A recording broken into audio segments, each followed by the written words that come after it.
अस्सलाम वालेकुम। आज हम पढ़ने वाले हैं डायमेंशंस इन फिजिकल क्वांटिटी। आप लोगों में से बहुत से बच्चे समझ रहे होंगे कि ये बहुत ज़्यादा मुश्किल है, लेकिन ये काफ़ी इजी है और ये एक लॉन्ग क्वेश्चन है। क्या है? ये एक लॉन्ग क्वेश्चन है और ये काफ़ी इंपॉर्टेंट लॉन्ग क्वेश्चन है। अगर डायमेंशंस की बात की जाए तो डायमेंशंस होती क्या हैं? आप लोगों की बुक के अकॉर्डिंग अगर हम लोग फिजिक्स की लैंग्वेज की बात करें तो इनको डायरेक्शंस का नाम दिया जाता है। Dimensions means directions in physical quantities, यानी कि हम लोग इस जो टॉपिक है, इस टॉपिक के अंदर हम लोग पढ़ने वाले हैं डायमेंशंस यानी कि directions physical quantities. Any physical quantity can be described by certain familiar properties। कोई भी physical quantity आपको मिल जाती है इन properties के अंदर जो मैं आपको दिखा रही हूँ या लिखने वाली हूँ यहाँ पे, उन quantities के अंदर आपको मिल जाती हैं, तो फिर ये measurable properties जो होती हैं ना, वो कहलाती हैं डायमेंशंस। क्या कहलाती हैं? डायमेंशंस। आप लोगों की फर्स्ट जो 4 लाइन है वो इसकी डिफाइन है, उसे अंडरलाइन कर लें। बाकी इसके अंदर सारा मैथमेटिकली ही है।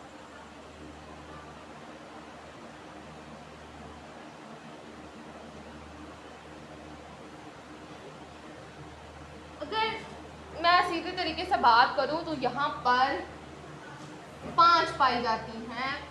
आप लोगों के लिए 5 होती हैं। ये लेंथ, मास, टाइम, प्रॉपर्टीज जो होती हैं डायमेंशन ढूंढने के लिए, फेमिलियर जो प्रॉपर्टीज हैं वो 5 हैं, लेकिन अगर बेसिक की बात की जाए तो बेसिकली सिर्फ ये 3 ही होती हैं, क्योंकि ये 3 तकरीबन हर फार्मूला में यूज़ होती हैं। और टेम्परेचर और इलेक्ट्रिक करंट ये बहुत कम फार्मूलाज हैं जिनके अंदर यूज़ हुई हैं।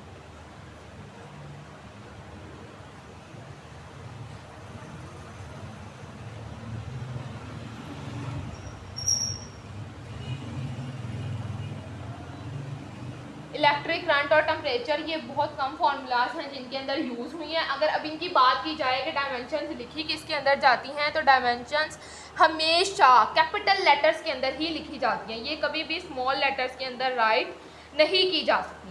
क्या नहीं की जा सकती? Never writing small letters. ये हमेशा कैपिटल लेटर्स के अंदर ही होती हैं। ये किसके अंदर होती हैं? कैपिटल लेटर्स के अंदर।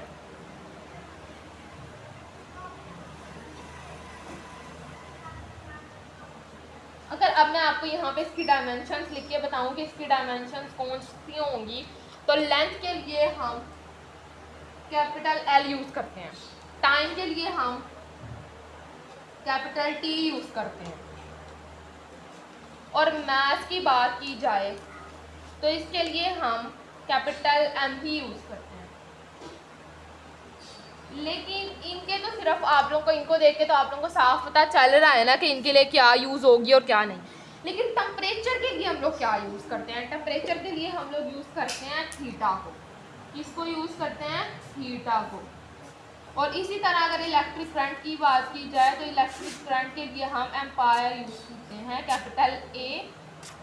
लेकिन अगर अब इन 3 की बात की जाए तो ये बहुत इंपॉर्टेंट और बेसिक से आप लोगों के लिए ये बेसिक है, ये आप लोगों ने ज़रूर याद करना है, या कह लूँ कि बहुत इम्पोर्टेंट हैं ये 3, हर फॉर्मूला के लिए इम्पोर्टेंट है। इसके लिए अगर अब हम आप लोगों को मैंने पहले बताया कि आप लोगों ने वो डिफाइन ज़रूर याद करनी है, बाकी जो है वो सारा मैथमेटिकली फॉर्म में है। अगर अब इसकी एग्जांपल्स की बात की जाए तो यहाँ पे फर्स्ट हमें फॉर एग्जांपल है speed v is measured in terms per second, so it has the dimension of length divided by time. अगर हम यहाँ पे स्पीड के निकालें कि हम लोग स्पीड का फाइंड करना चाहते हैं, तो स्पीड का हम फाइंड कैसे करेंगे, किस मेथड से करेंगे? स्पीड का फॉर्मूला तो आप सभी जानते हैं, v equal to D over T. अब यहाँ पे बात करूँ कि इसके अंदर हम लोगों ने क्या लिखना है और क्या नहीं। डी का हमारे पास फॉर्मूला क्या होता है? मतलब डी का मतलब डिस्प्लेसमेंट होता है।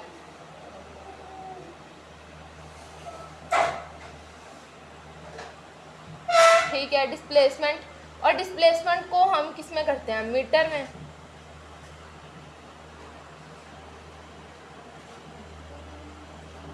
अब अगर यहाँ पे मैं आपको बताऊँ तो हमें किसी भी फार्मूले की डायमेंशन निकालने के लिए उसके बेसिक फार्मूलाज निकालने पड़ते हैं, उसके बेसिक यूनिट्स निकालने पड़ते हैं। हम लोग अब यहाँ पे इसके फार्मूला के अंदर टाइम का हम लोग अगर कहें तो टाइम तो सेकंड होता है ना, मीटर जो होता है, मीटर हम लोग किस लेंथ मीटर में होती है। तो यहाँ पे हमारे पास डी की जगह एम है तो एम ओवर एस, ये हमारे पास वेलोसिटी की डायमेंशन आ रही है, बेस यूनिट्स आ रहे हैं अगर हम निकालें तो एल, और अगर एस की जगह आए तो टी। अब अगर ये ऊपर चला जाए, यहाँ पे ये प्लस में है ना, +1 आप लोगों ने पढ़ा है ना मैथ में, 9th या 9th क्लास में आई थिंक। अगर अब हम इसे ऊपर लेके जाएं तो यहाँ पे -1 हो जाएगा, ये यहाँ पे टी क्या हो जाएगी -1, नेगेटिव में चली जाएगी। नीचे अगर पॉजिटिव में है टी तो ऊपर जाकर ये हो जाएगा। अगर अब यहाँ पे हम करें LT-1, यानी कि हम दुनिया के हर फॉर्मूला का डायमेंशन निकाल सकते हैं इस मेथड के साथ, ठीक है। अगर अब हम नेक्स्ट बात करें एक और फार्मूला, आप लोगों ने इसी तरह ये 3 फार्मूलाज हैं, ये ज़रूर लिखने हैं। उसके बाद होमोजेनिटी ऑफ फिजिकल इक्वेशन है, ये भी ज़रूर लिखना है। इसकी डिफ़ाइन मैं आप लोगों को दोबारा एक बार बता देती हूँ। Any physical quantity can be described by certain familiar properties, यानी कि कोई भी फिजिकल क्वांटिटी हमें मिलती है फैमिलियर प्रॉपर्टीज़ में, इन 5 फैमिलियर प्रॉपर्टीज़ में, तो उनको हम उन मेजरेबल प्रॉपर्टीज़ को हम डायमेंशंस का नाम देते हैं। अब यहाँ पे दूसरा फॉर्मूला है एक्सेलरेशन का। एक्सेलरेशन हमारे पास है इक्वल v/t के। v हमारे पास किसके इक्वल होता है? v हमारे पास इक्वल होता है मीटर पर सेकंड स्क्वायर, नहीं मीटर पर सेकंड। टाइम हमारे पास किसके है? सेकंड। मीटर का क्या था? मीटर लेंथ, मतलब लेंथ को हम फाइंड करते हैं। सेकंड टाइम,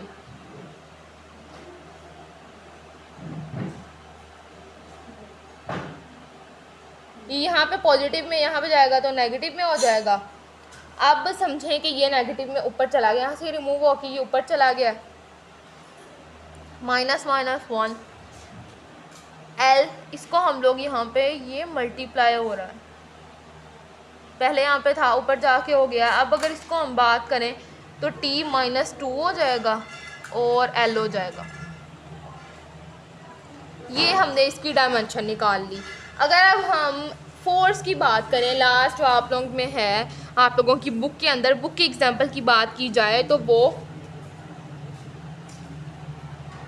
F = ma है। F अगर m की बात करें तो m मास है, तो वो हमारे पास मास के लिए m मौजूद है। अगर एक्सेलरेशन की बात करें तो एक्सेलरेशन का फॉर्मूला क्या है? m/(-2), यही फॉर्मूला इसका यूनिट है। अगर अब इसकी यूनिट की बात करें तो यहाँ पे m, ये इसको मीटर से, ये m मैस है और ये मीटर है। मीटर के लिए हमारे पास क्या है? लेंथ है, वहाँ पे देखें, वहाँ पे लेंथ। अब यहाँ पे हम L आ गया, s-2 यानी s सेकेंड, तो t टाइम का t और -2, तो हमारे पास क्या बना? इसे मल्टीप्लाई कर दें, mLT-2। ये हमारे पास इसकी यानी कि फोर्स की जो डायमेंशन है वो हमारे पास क्या है? F = mLT-2। ये हमारे पास फोर्स की डायमेंशन जो है वो निकल आई है। अगर अब हम होमोजेनिटी ऑफ फिज़िकल इक्वेशन की बात करें कि वो कौन सा है, उसको हम लोग कैसे करते हैं? होमोजेनिटी ऑफ फिज़िकल इक्वेशन का मतलब है कि हमने एक इक्वेशन की करेक्टनेस को फाइंड करना है। हमने ये देखना है कि वो इक्वेशन दोनों साइड से करेक्ट है या नहीं। अगर इसकी डिफाइन की बात करें तो फर्स्ट जो 4 लाइंस हैं वो इसकी डिफाइन है। The correctness of an equation can be checked by showing that the dimensions of equation on both side of the equation are the same. This is known as the principle of homogeneity. ठीक है, अगर अब हम यहाँ पे बात करें homogeneity की, ये हम लोगों ने यहाँ पे एक फॉर्मूला लेना है। इसके लिए हमने इक्वेशंस ही लेनी है। फॉर्मूला लेने की गलती होमोजेनिटी इन फिजिकल इक्वेशंस के अंदर नहीं कीजिएगा, क्योंकि ये सिर्फ इक्वेशंस के लिए है, इक्वेशंस को चेक करने के लिए। अगर अब हम यहाँ पे आप लोगों के 9th से ही एक इक्वेशन लें जो आप लोगों की बुक में इस टाइम मौजूद है, तो उसके अंदर हम लेंगे S equal to B I T plus 1/2 square. ठीक है, अगर अब हम यहाँ पे बात करें तो हमारे पास क्या है, मैं जैसे कि आप लोगों को बता कि वेलोसिटी का फॉर्मूला हमारे पास यूनिट ms-1, t का हमारे पास s 1/2 as it is, acceleration का ms-2 एंड टाइम का हमारे पास सेकंड और सेकंड का स्क्वायर। ठीक है, अगर अब हम यहाँ पे बात करें कि हमारे पास डिस्प्लेसमेंट का क्या था फॉर्मूला। अच्छा, अभी हम यहाँ पे देखते हैं कि हमारे पास मीटर किसके इक्वल है। अगर हम लोग यहाँ पर डिस्प्लेसमेंट बात करें तो हमें पता था डिस्प्लेसमेंट m के इक्वल है, तो यहाँ पर हमें L मिलेगा, मीटर L। आपको पता है कि डिस्प्लेसमेंट d से भी शो होता है और s से भी, तो इसके लिए मीटर होता है यूज, तो मीटर लेंथ का था। अब यहाँ की अगर बात करें तो मीटर s-1, ये यहाँ पे मल्टीप्लाई हो रहा था, यहाँ पे डिवाइड हो गया, -1 कैंसल कैंसल प्लस 1/2, यहाँ पे भी सेम यही होगा। ठीक है, अब अगर हम यहाँ की बात करें कि हमारे पास नेक्स्ट क्या है, तो m प्लस 1/2 m। हमारे पास क्या है, हमारे पास एक पूरा m है, एक आधा m है, तो जिसके साथ कांस्टेंट टर्म होगी, यहाँ पे लिखा भी हुआ है numerical factors like 1/2 have no dimensions, so they can be ignored by putting the dimensions of both sides of the equation। ठीक है, हम लोग यहाँ पे इसको इग्नोर करेंगे। अगर हम लोग यहाँ पे इसको शो भी कर ले तो ये मीटर आ रहे हैं, ये क्या आ रहा है, मीटर। मीटर से किसको शो करता है, लेंथ को। ये हमारे पास लेफ्ट हैंड साइड के अंदर भी लेंथ थी और हमारे पास राइट हैंड साइड के अंदर भी लेंथ आई है, तो क्या ये इक्वेशन जो है हमारे पास वो राइट है, मतलब वो सही है इक्वेशन। अगर हम उस इक्वेशन की बात करें, जैसा कि मैं आप लोगों को पहले भी बता चुकी हूँ, ये जो है एस डिस्प्लेसमेंट उसको डी से भी डिनोट किया जा सकता है। तो डिस्प्लेसमेंट जैसा कि मैंने अभी आपको पहले फॉर्मूला के अंदर समझाया, वेलोसिटी के फॉर्मूला के अंदर हम लोग नहीं, स्पीड के फॉर्मूला के अंदर सॉरी, हम लोगों ने ढूंढा, उसके अंदर हम लोगों ने देखा कि एस भी वहाँ पर डिस्प्लेसमेंट को डी से शो किया गया था, यहीं पे हमने एस को एस से शो कर दिया है। तो अगर हम यहाँ पे बात करें तो ये इसका आंसर एल है, तो इसका आंसर भी इधर एल ही है। मीटर आ रहा है, मीटर को हम लेंथ में कर देंगे। अगर आप लोगों को मैं यहाँ पे इजी सा मेथड बताऊँ तो हम लोग यहाँ पर ये जो हमारे पास है m प्लस 1/2 m तक, तो यहाँ पर अच्छा रुके मैं आपको दिखाती हूँ।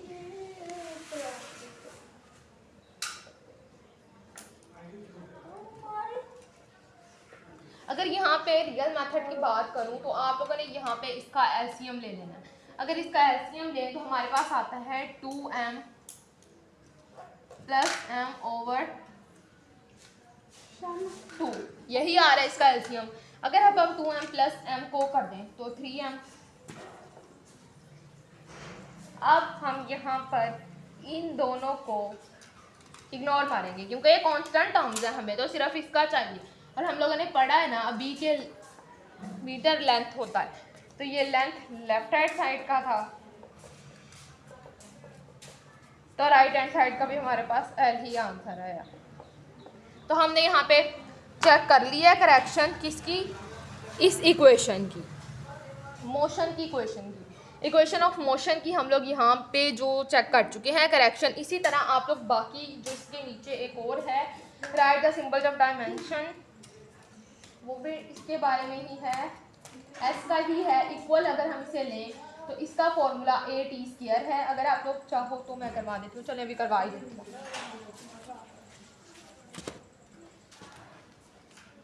s equal to a/t², s length, क्योंकि आप लोगों को अभी मैंने बताया ये मीटर है और मीटर लेंथ ही आएगा, पता है ना, मीटर किस में आएगा, लेंथ मीटर लेंथ। अगर अब ए की बात की जाए तो ए एक्सेलरेशन है, इससे क्या मुराद है ms माइनस 2 और t s का square, m length s t और माइनस 2 t2। अगर अब मैं आपको पहले वाले फॉर्मूले के अकॉर्डिंग करूँ तो मैं इसको t को 2 को इधर ले आऊँगी, उधर पॉजिटिव था इधर सॉरी इधर पॉजिटिव था इधर आ गया नेगेटिव हो गया और ये एक दूसरे से कैंसिल हो गए। l इधर भी l बच गया और इधर भी हमारे पास l हो गया डिस्प्लेसमेंट की जगह, दोनों साइड्स पे l l आ गया। तो हमारे पास यहाँ पे भी l लेफ्ट हैंड साइड का राइट हैंड साइड का भी l मतलब कि लेंथ। तो अब हम लोगों ने इसी क्वेश्चन की भी this show that dimensions on both sides of equation are the same, therefore the equation is dimensionally correct। अब इस इक्वेशन की और मोशन की जो इक्वेशन इससे पहले हमने सॉल्व की, उन दोनों की बात की जाए तो उन दोनों के अकॉर्डिंग हम लोग इस बात को प्रूव कर चुके हैं कि डायमेंशनली ये इक्वेशन भी और इससे पहले वाली इक्वेशन भी करेक्ट है। अब लास्ट है derivation of a formula. Dimensionally can be used to derive a possible formula for a physical quantity by correct estimation of various factors on which the quantity depends। अच्छा, इसके अंदर थोड़ा ये लंबा ज़्यादा हो जाएगा, चलें ये फिर हम कल करेंगे। अभी यहाँ तक हम लोगों ने कर लिया है। आप लोगों को कोई चीज़ इसके अंदर से नहीं समझ आई तो आप लोग मुझे बताओ, और आप लोगों का प्यार हमारे लिए यही है कि आप लोग हम पाकिस्तान का कल अच्छा हो। अल्लाह हाफिज़।